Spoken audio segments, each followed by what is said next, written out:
Hello, everyone. Welcome. We're delighted to have you join us for this session.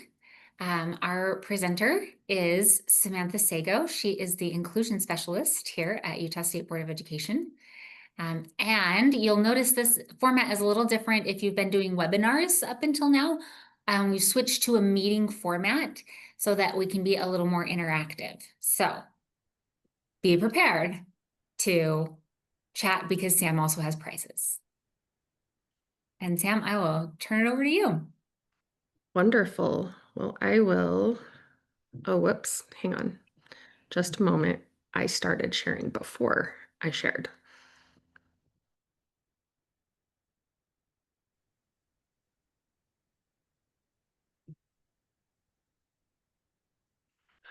All right. Are we ready to start as far as recording and we have people and everything? Perfect.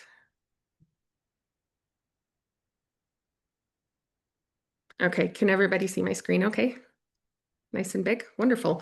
Well, welcome. I'm so excited you guys have chosen to join me today for some inclusive practices and removing barriers for our not only students with disabilities, but a lot of these things can be used to support other students as well. As we know, all students are very unique and they all have different needs. So my name is Samantha Sago. I am the Inclusion and MTSS Specialist at the State Board of Education, and I've been there for about 5 years after teaching first and second grade for 10 years in both urban and rural and charter and district. So I have kind of a pretty good understanding of various areas in the field of education. On this page, on this intro page, which you should have access to both the slides as well as some of the resources, but I will go into a couple of those things a little more. My big goal for today is not only to just kind of share some resources for you, but connect with you as far as if you ever have any questions or anything I can help, thought partner with, and then to kind of dive into some of the things that you guys are experiencing in your learning environments with your students. So I'm going to start with this video, and I realize that this is a middle school video, but it's one of the best examples of inclusion and the least restrictive environment that I have found. And if you guys have any exceptional examples, please reach out. We're always looking for examples, especially local examples, and I would love to get even more across, preschool environments all the way up. So this is Ruby and her experience in middle school, and I highly recommend following the YouTube channel, Ruby's Rainbow. She's amazing, and there are all kinds of not only ideas, but experiences firsthand. So I'm going to go ahead and play this for a minute just to kind of get us going. Do you hear the audio? Ruby could have picked the easy choice. But of all the musical instruments she could have chosen to play in middle school, done. Easy. she picked the trombone. Good job. High five on that.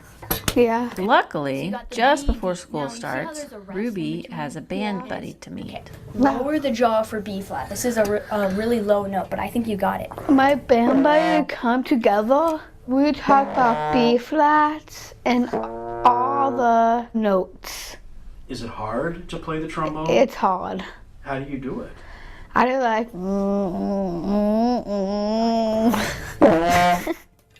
I really like how joyful she is and how happy she is all the time. Yeah. There it is. Do you hear that note? That's E. Whoa. This is what it looks like. Ruby in middle school. With her band buddies, lunchroom friends, very frequent snack breaks, and teachers Creative, thoughtful, amazing teachers, willing to do what it takes to make middle school work for a kid who's rocking an extra chromosome. What do you think one of Ruby's greatest strengths is in your class?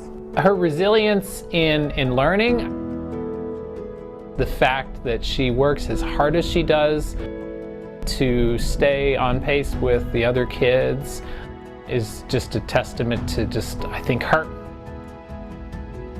From Ruby's Rainbow, this is a story of inclusion, the middle school years.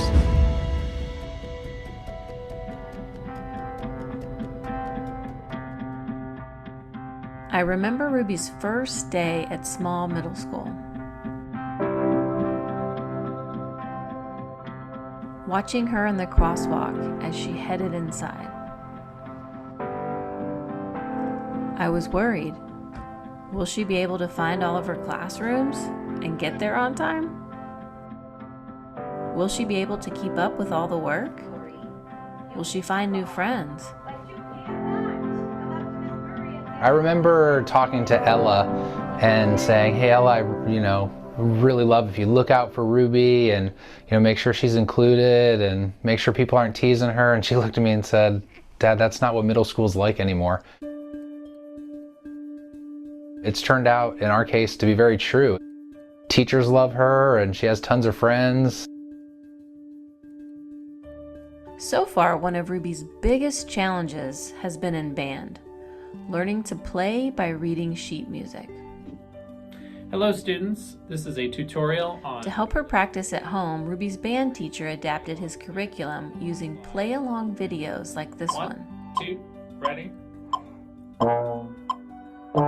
And I did it for her, but I also realized, okay, there's at least half the kids in that class who could really use this as a model. So I think that it has made me think about how I design all of my classes. Everything from how we sit kids, how we use kids as peer tutors. Overall, Ruby has 8 middle school classes where she's thrown into the mix with her general education peers. Well, I think it's important for both her and her peers. So it's important for Ruby because she's in an environment that is challenging her. For the other kids, it's important to see that everyone is different and everyone learns in different ways. And it doesn't matter, and we're all just in the same classroom and we're all doing the same things.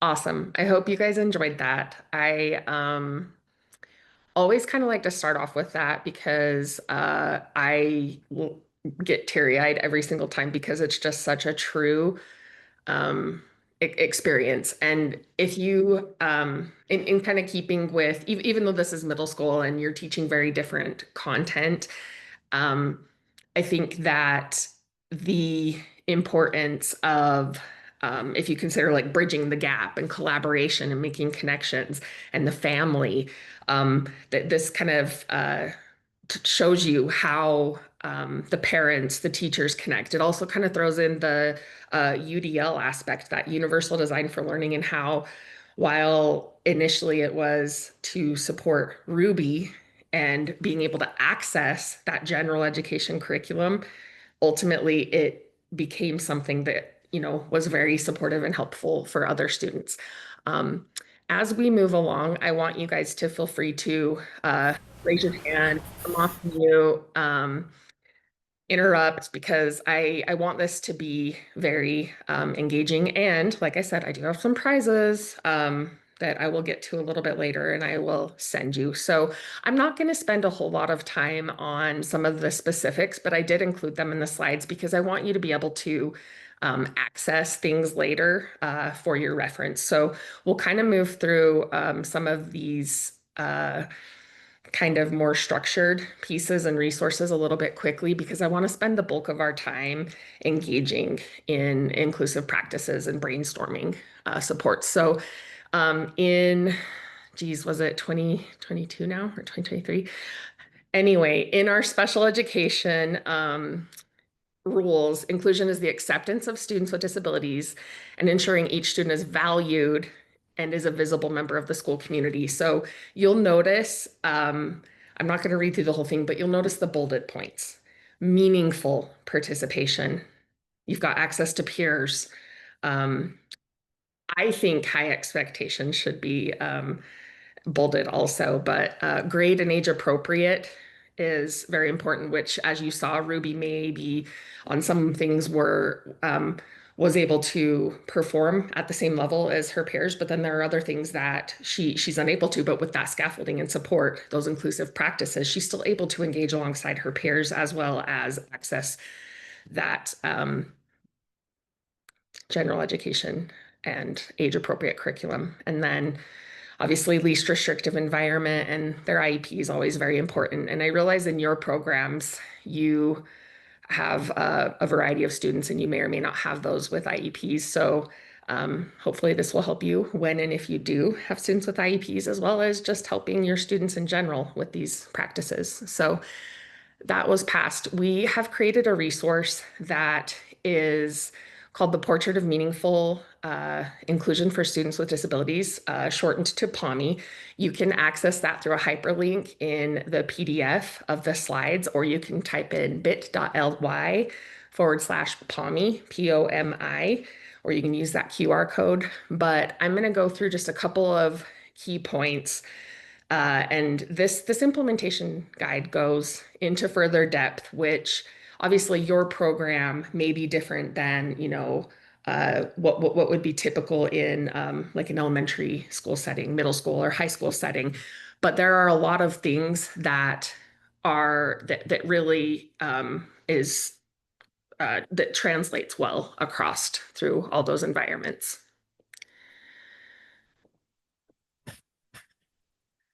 So I'm not going to go into super depth again with this, but meaningful participation that breaks it down. So interaction and engagement with peers, a system that promotes high expectations, huge, grade and age appropriate, and then obviously the supports they need. These slides, what does that actually mean? Looking at like those 4 elements, why are they important? So they're broken down. So they're a visible member and they're engaging with age appropriate. The system is everyone, the parents, that you as the educator, anyone as well. Oh, bless you. And anyone as well working for those high expectations, providing choice, and then engaging in opportunities both with the community, your preschool community. I know with their Facebook group, there's a lot of great sharing in that space too. Access age appropriate materials, and they are given equal opportunities. And then obviously the supports and services that are outlined in the IEP, which if you have students, I guess, at this age, you may or may not quite be into the IEP space, but that is part of those as well.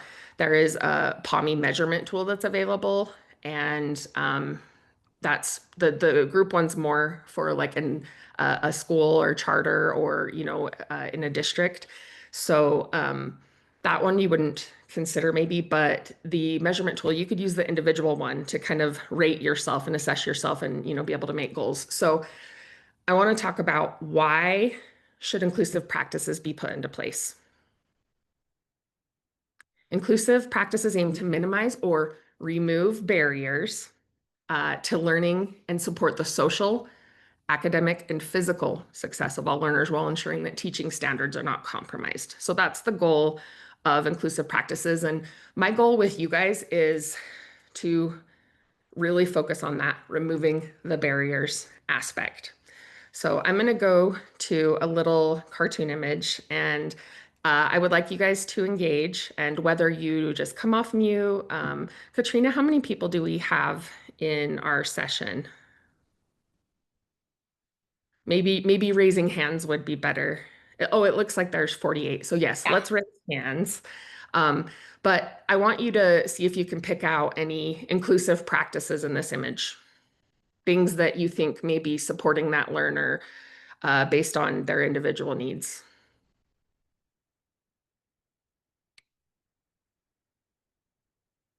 Amy.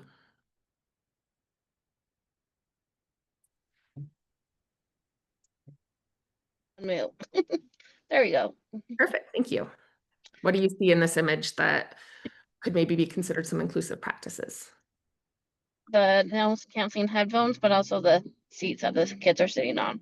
Yeah, sometimes altered seating, headphones, etc. What else do you guys see? Oh, Jennifer Stark, headphones, checklist, seating, timer. Okay, you got this. This is easy. You guys got this. Perfect. Tablet, exactly.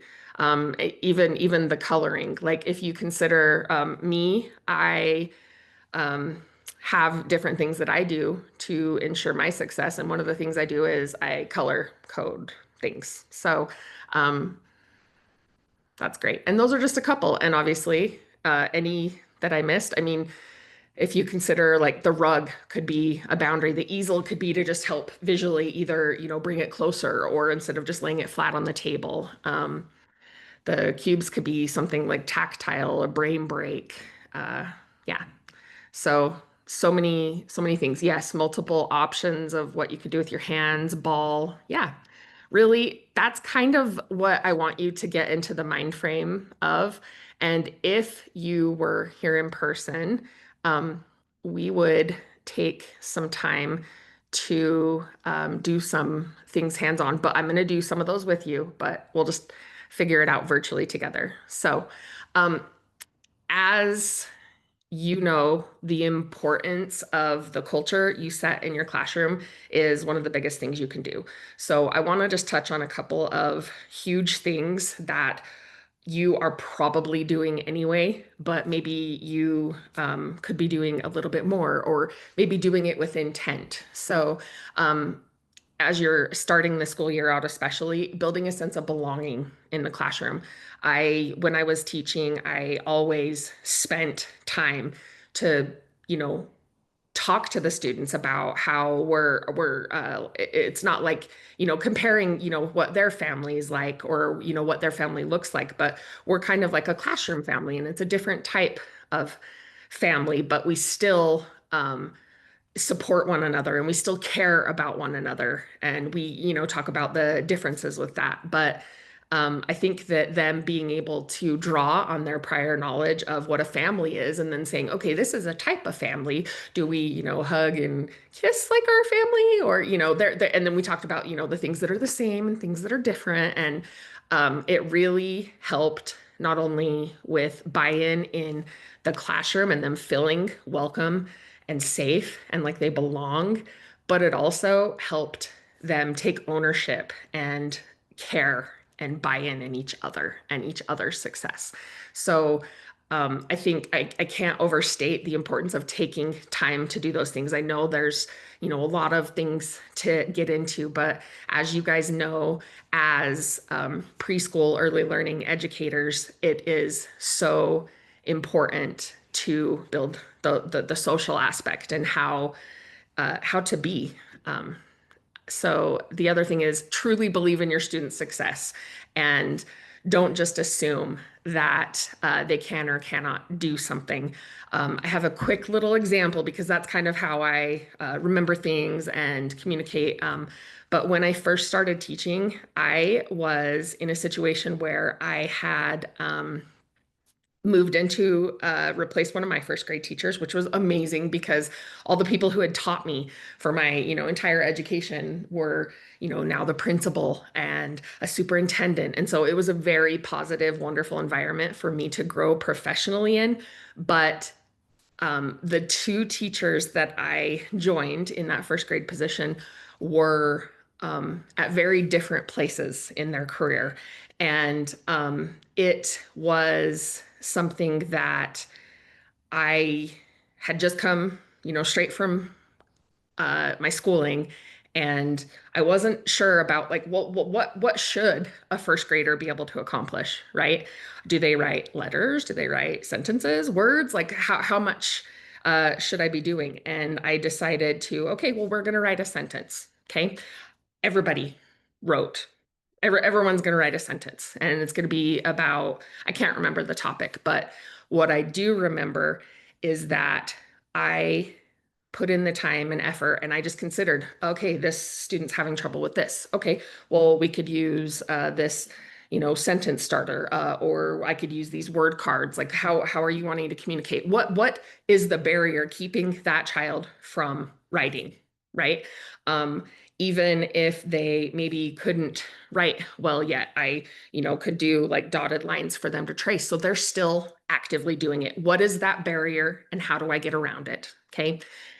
What was so meaningful to me and funny is that both of the other teachers, we were required to hang student work in the hallway. And my students within, the first several months had a complete full sentence written in first grade.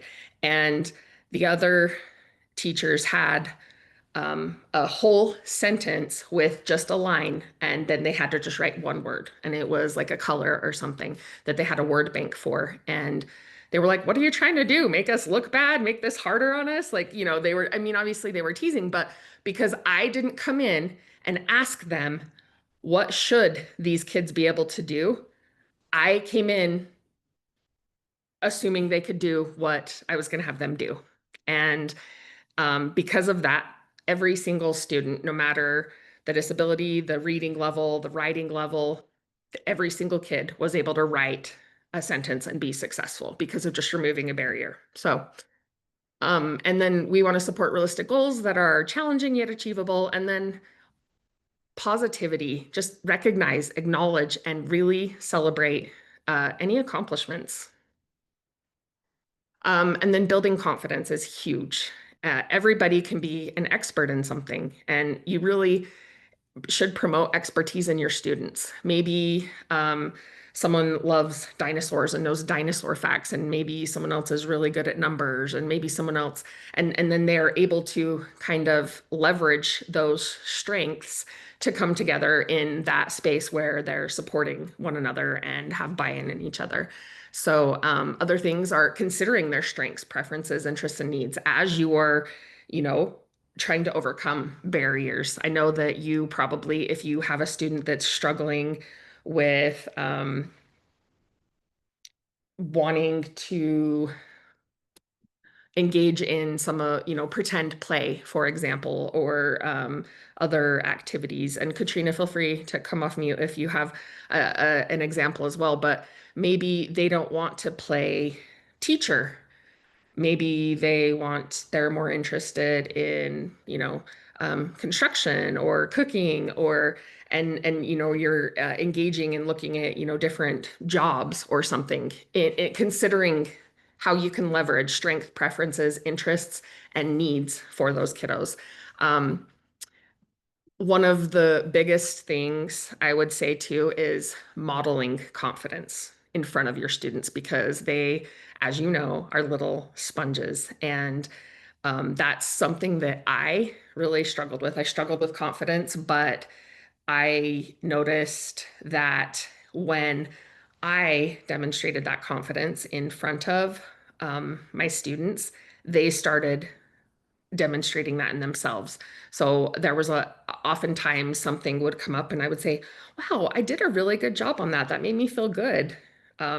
Oh, I really like that letter that I wrote. Like, that might be the most beautiful letter that I've ever written. And, being able to demonstrate and do that, like thinking through things.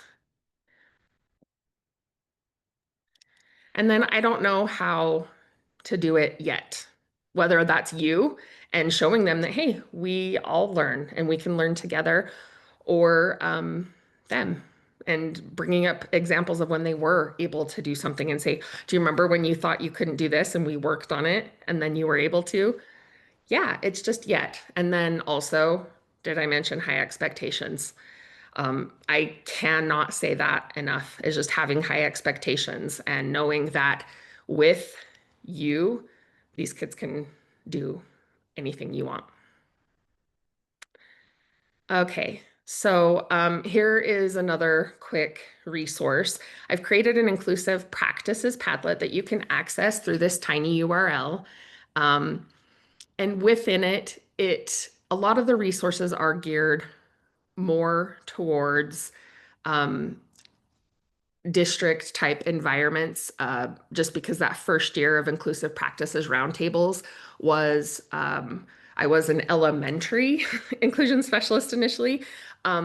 So it was K through 6 geared, but I think that every single one of those things can be leveraged in your classroom, in your space. I did it by environment. So, for example, one of them is inclusive strategies in the classroom, building the culture of belonging, believing in your students, building confidence. We also moved into recess, things that you can do at recess. And I assume, you guys may have play outside or have different activities and things that you could use some of these same ideas and adapt them to fit your program, your needs, your school, and your students. Okay, so here's where I really want, and I think we are probably going to want to do breakout rooms just because we have a pretty good sized group. So what I would like is for you guys to actually, I'm going to leave this up, but let me show you quickly. No, I'm not. I'm going to change. I wanted to show you guys something that I did. As part of my job, I am also on the fine arts team and the AI team.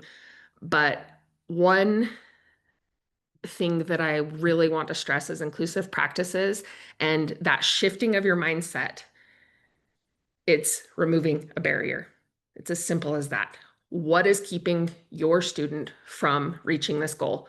What support do they need? What scaffolding? What tool? What confidence? Anything. It does not have to be a fancy, lakeshore item. It does not have to be technology. It could be as simple as your student is struggling to maybe write letters on a paper because they're having a hard time manage the paper, and you simply taping the paper to their desk so that it holds still for them to write. It can be as little as that all the way up to the most complex, neat technology out there. So what I did for this, and if we were in person, and maybe one day we'll get to do this in person, and hopefully you guys will reach out if you ever need a thought partner and we can hop on a call. But what I did is I took all kinds of random odds and ends, and actually my husband just walked in, so I'm gonna have him step downstairs and grab some of them so I can show you.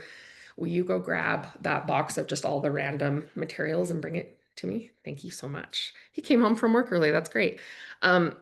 But what I did is I just took a ton of supplies, all kinds of random odds and ends, hangers and rubber bands and yarn and paper and cardboard boxes from Amazon and everything.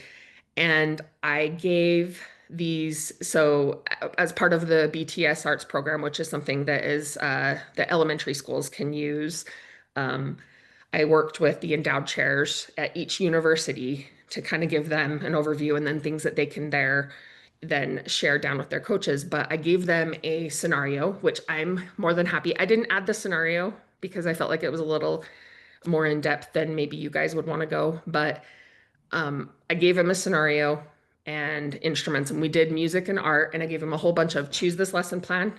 Here's this student and here's the student's needs. How can you, what are things you could do to help this student? So I didn't get all of them, but here's a short video that I think you'll think is pretty neat. And it is geared towards 4th grade because BTS Arts is kindergarten, K through 6, but she's talking about 4th grade, and they're talking about hot cross buns. And in 4th grade, sometimes they'll play the ukulele as part of those things. So let me know if you can't hear the sound. Oh, you know what? I know you're not going to be able to hear it because I didn't click oh, nope, it's still checked. Okay. All right, real quick. This student happens to be in 4th grade where all the students are learning the uke. And rather than giving them a bell or an alternate instrument, we want them to feel as included as possible. So they too are playing the uke. So what we've done is we've tuned, anybody that knows the uke knows that it's like, my dog has fleas, right? But this is, so it doesn't go up to the A, it stays at the G, so that it's a C chord, just open played. So no need to like, right? No need to put any fingers down. Real quick, I forgot to tell you that I did a student with more intensive needs that had that was in a wheelchair and struggled with gripping things and yes, so that's her consideration. I apologize for not telling you that beforehand. So they get to play hot cross buns with that. So they can do this, but they can also just put it on their lap. And with the box to make it or easy to reach. With the box, so it's just there, and you can even like strap it down to the box if you need, or if they have a tray and they're in one of those lifted chairs with a tray. And then with your help, we went one step further because we really wanted to pick just in case they couldn't like do the fine motor. Kim, do you want to do this part? Sure, yeah.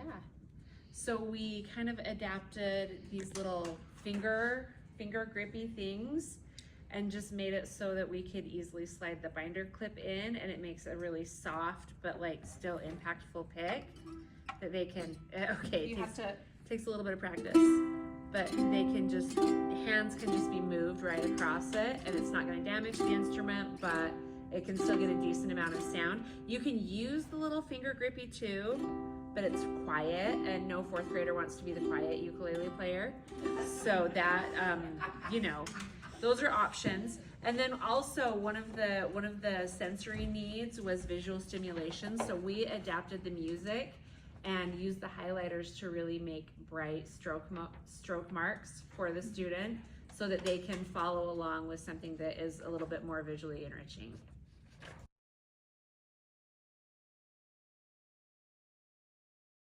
So that's one example. And I have a couple of other ones. Yes, exactly. The quiet uke player. Thank you so much. So I had all kinds of, and let me just take off my background for just a quick moment so I can kind of show you guys. Nope, that's not the right button.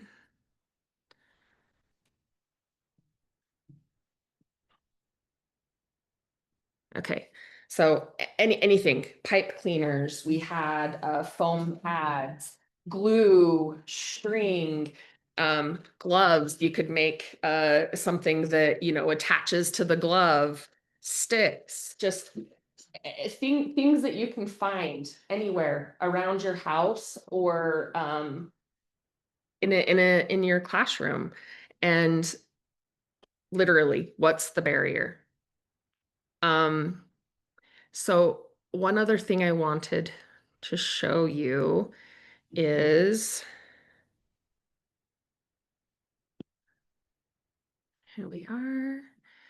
And I've included the full slides because this group that shared at CEC, which is the Council for Exceptional Children, last year, they shared, and they were from a very intensive needs school. Like the entire school has intensive support needs.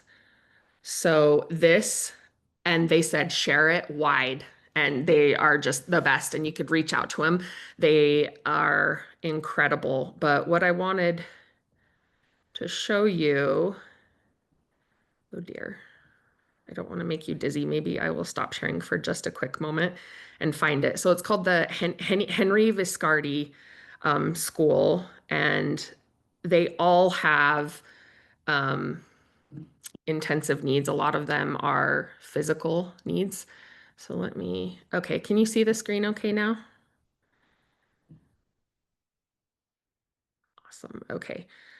So some of the things that they've done that are really neat is their occupational therapist has really gone above and beyond and used 3D printer to design things. The art teachers have, I mean, you could see a cardboard box. They, you know, highlighted the keys, whatever keys they're using that week. And this is elementary example, but it, I think, still really helps get the point across of how many different things you can use. So even like, what keys are they using? Like you could use a piece of paper to open, to zoom in on something, maybe not a keyboard exactly, but I kind of wanted to show you guys some different examples of the things that they've made. And this has, I don't know if they meant to have all the extras where it says their notes, but even something like for them to rest their arm on, like putting a box. One of them had trouble keeping their arm still, just to rest their arm so that they could last longer doing some of the work. So hopefully with a couple of those examples, we can now talk about what barriers are you guys seeing and struggling with? And I want to emphasize, I haven't touched on as much with like the behavioral piece, but even behavior. What is the barrier? Have you asked your student what is bothering them or what is hard for them or why they're feeling that way? Why don't they want to participate in that task, that kind of thing? So what I would like to do is, depending on engagement levels, because I guess if only a few people want to talk, we could probably do whole group, but we only have about 9 minutes. So let's, no, what time do I end? Is it 45? You end at, let me triple check. 30? 45, 2:45. Okay, so we have time. So what I would like for you guys to do is, I also wanted this to be an opportunity to connect together. So what I'm going to do is let's take 8 minutes to go into groups, and I'm going to do 10 breakout groups so that we can have smaller groups, maybe 4 or 5 in each group. Is that, oh wait, we have 45 people. So look, maybe we should wait and see how many people drop off that don't want to go in breakout rooms. Okay, well, I'm gonna go ahead and do 9 breakout rooms. And I think, and you, Katrina, are you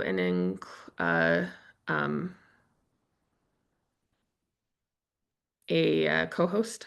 Yes. Okay, awesome. Maybe what I'll have you do then is stay in this space and I can jump around in the rooms. So at the bottom of your screen, if you guys want to click on the boxes at the bottom of your screen and just join a group.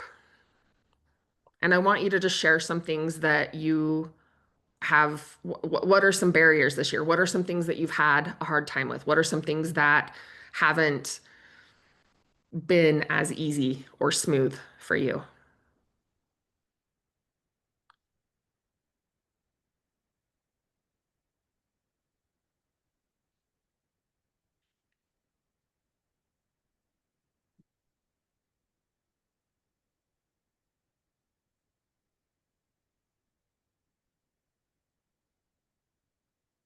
And I know maybe the tools that you're using to join, like if you're on your phone, I can never find the breakout rooms on my phone. I was gonna say, I'm gonna just go ahead and start assigning.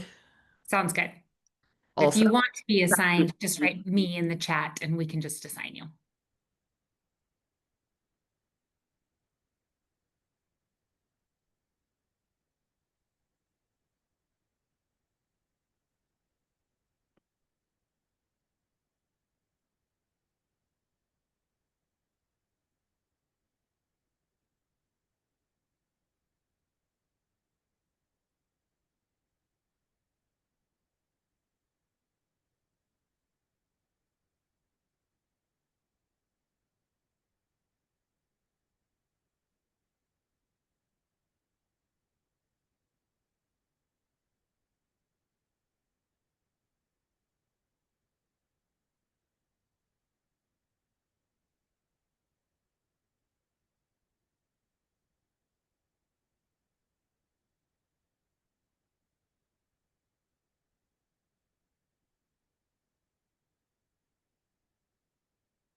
I don't know if we want to pause the recording while we do this. Also, Probably, I'll do that.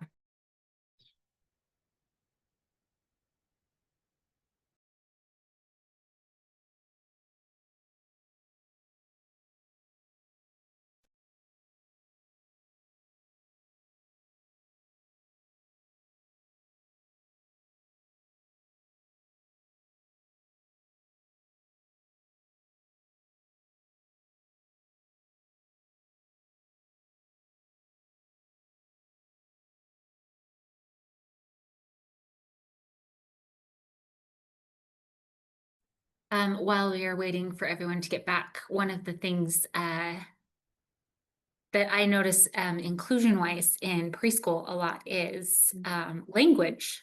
A little bit Language. different in their area. Oh, I don't want to be. Language can be a big barrier, and not just if the language of the classroom is different from what they speak at home, but language development, and if they can articulate in a way that the teacher can understand.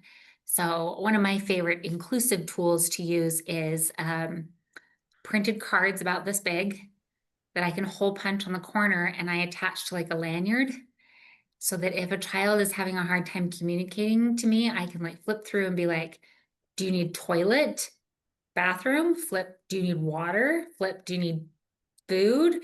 And be able to remove that barrier between, can the child communicate with me or not? I love that. We were actually just talking about ability to communicate and being, in fact, I don't know if she's willing. I'll wait like 10 seconds to see if she's willing to share or not. And if not, I will share for her. Our discussion? Are you talking about our discussion Yes. that we had? Yes. If you wouldn't mind sharing just briefly.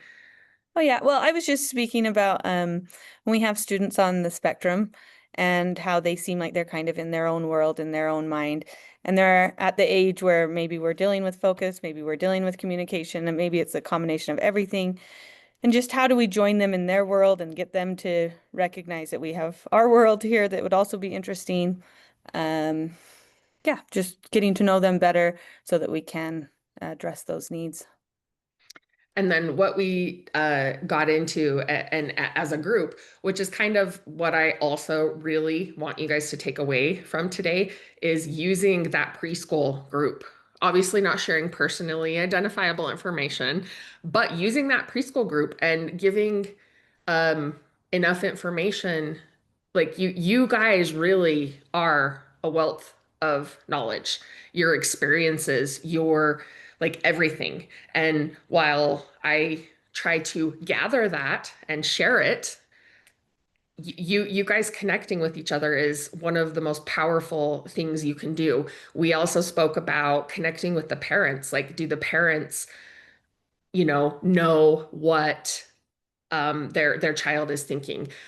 We collectively as a group, I talked about sending home like a survey or something, and you shared that you already send that home at the beginning of the year, like what their interests are. We mentioned like strengths, preferences, interests, needs, that spins aspect, and that you send that at the beginning of the year. And we, as a group, talked about interests shifting, and whatever's going on in their mind is more interesting. Can we figure out what's going on in their mind and leverage that and bring that out of their mind and use that to engage with what you are doing in the classroom? And I think that she came up with a great idea for creating something or sending something periodically, or once you notice things are different, or even as part of it, saying, if your child's, starts to like really get into something, let me know. Like, and, just that connection with the parents and the caregivers and engaging that way is massive. And so what we were able to do in that group, and I wish I could have jumped to all the different groups, but we were able to talk about like some of the barriers and, well, have you tried this? Like, have you considered this? That kind of thing.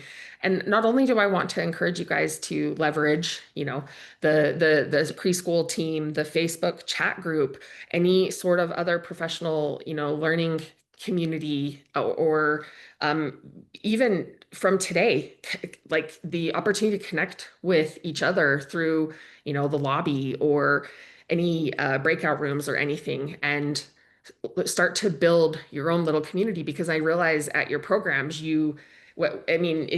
you're in a district, but in reality, like a lot of the time in these spaces, you feel like you're kind of on an island, and you're really not, and you don't, or you don't have to be.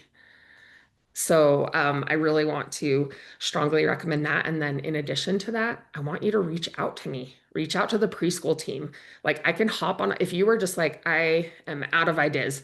I work closely, I mentioned I work closely. The autism specialist is on my team and we could hop on a call and have a conversation, and we can't give you legal advice and we probably shouldn't know all the, you know, personally identifiable stuff. But if you come and you say, this student is literally doing this, and I can't for the life of me, I've tried this and this and this and this, and someone's had that experience before. Someone's tried all the same things and they've tried different things. And honestly, I can tell you things that have worked for one student, exact same behavior, exact same, you know, scenario almost, and it didn't work for that kid.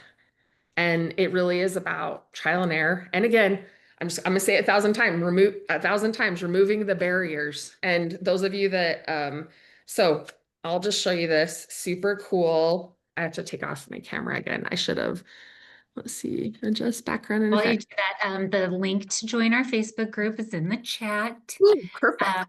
The Love autism specialist from USBE, Tanya is her name. She's in that group. And we also have Tanya Perez from Washington County School District. She is a preschool specialist and also certified in special education. And she does weekly posts on behavior support in the classroom and things like Sam's been saying, just ideas of how to engage, things that you can try. So tons of resources there. And yes, please come join us. We're fun. Agreed. It's like one of my happy things on my social media. The feed, I've marked you guys as I want to see these posts, because let's be honest, there's a lot of doom scrolling and it's hard. But I'm gonna choose, what do we say? Should we choose 10 people? Okay. Can you take a screenshot of everybody in the room right now and send it to me? Is that possible for you to pull up the participants? Okay, so 10 people are going to receive their very own giant eraser. And this is undo. So we're going to undo any previous negative beliefs and biases about assuming what our kids can and cannot do, whether they have students with disabilities, whether they have a hard home life, whether they just doesn't matter. But we're going to undo preconceived notions and we're going to erase barriers. And this is dense. Like, I was talking with one of my colleagues yesterday about this presentation, and I was like, I really wish we could do it in person. And we came up with, like, I'm just going to send them. I'm going to send you guys some. But they could be used as a weapon for sure. But they erase well too. So I'm going to do a will and spin 10 of them. But you guys, please, please, please reach out to me. Literally anytime you're just like, I hit a wall. Reach out to all of us. The other thing that Katrina made me think about when she mentioned Tanya Perez is, because of the nature of our role, we can also connect you guys with people. If I don't know, and guess what? There is a lot I don't know. I don't even have a special education background.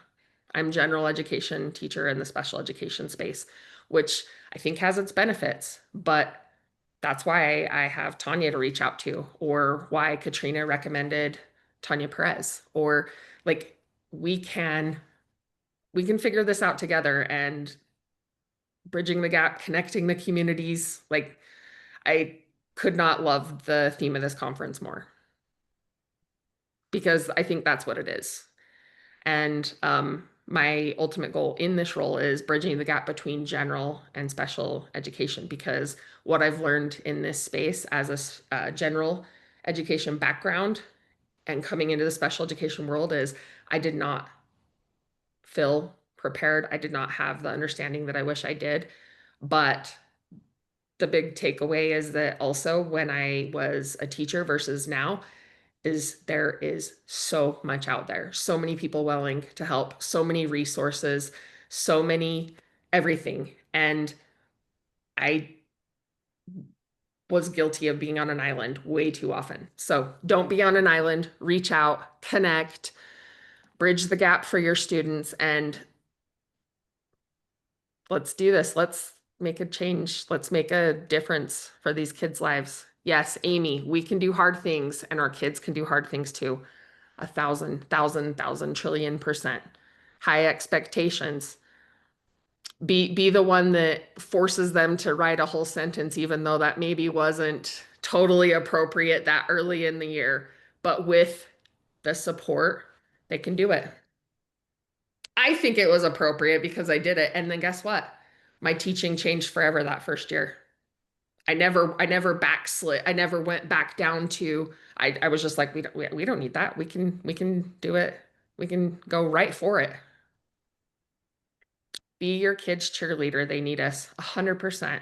You guys, you have the biggest hearts, the most incredible educators. Like, you're in this for a reason, and the kids of Utah are so, so lucky to have such amazing people. Super agree. Love that. The Padlet that Sam mentioned is going to be sent out when we send out the follow-up resources. And I will also check with the preschool team if we can put it in the exhibitor hall in the USBE exhibit. So you could go find it there. Perfect. And can you guys pretty please, before you hop off, if you can complete this little survey about my presentation, that would be amazing because I would love feedback on not only my presenting the information, how valuable it is, but also like the breakout rooms. Was it too much? Would it have been better to like how can I make this more meaningful in the future? How can I adapt? What additional information?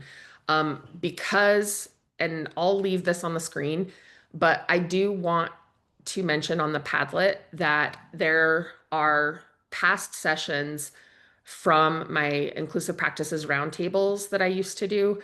And there are two specifically that are recorded from this previous school year on behavior. And I got the whole behavior team there. They're webinar type format. And I will link those. They went through, we started out with like, here is all the resources you could ever want. Here is our contact information in the first session. Here's how to use these resources. What pages to skip to in the LRBI because it is a very big, intimidating document. Here's where you probably want to skip to. And then the second session, we went through case studies and walked through here's the student, here's the scenario specific issue, things coming up. And keep in mind, this wasn't geared towards preschool, but it's incredible information and humans are human.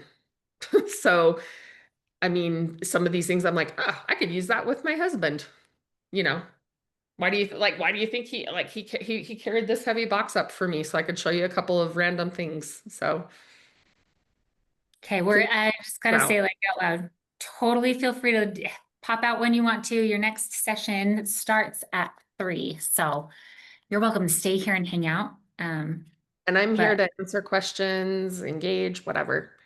But yes, please check those behavior videos out. And if you can't find them, just email me and I will send a direct link. I should have thought about that before, but it was mentioned during the breakout. So I was like, ooh, I want to make sure I remember that. Oh, thank you, Jennifer, for including the tiny URL in the chat. And thank you all. You guys are amazing.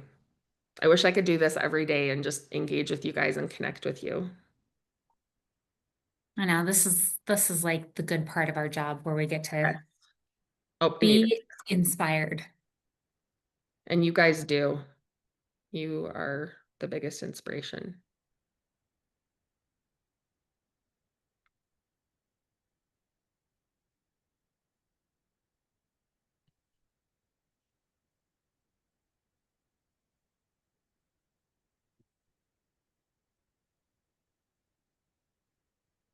I'm sorry I ran a little bit long. What a great, amazing group of people. There's just always so much to talk about. That's why I'm like, seriously, reach out to me, fill my calendar up. Let's connect. Let's brainstorm. Let's connect on, Facebook groups and stuff too. And Amy, it was so nice to see you again. I got to meet Amy in person last year. Fun. I saw both of you last year at the state capitol. Good times. So thank you.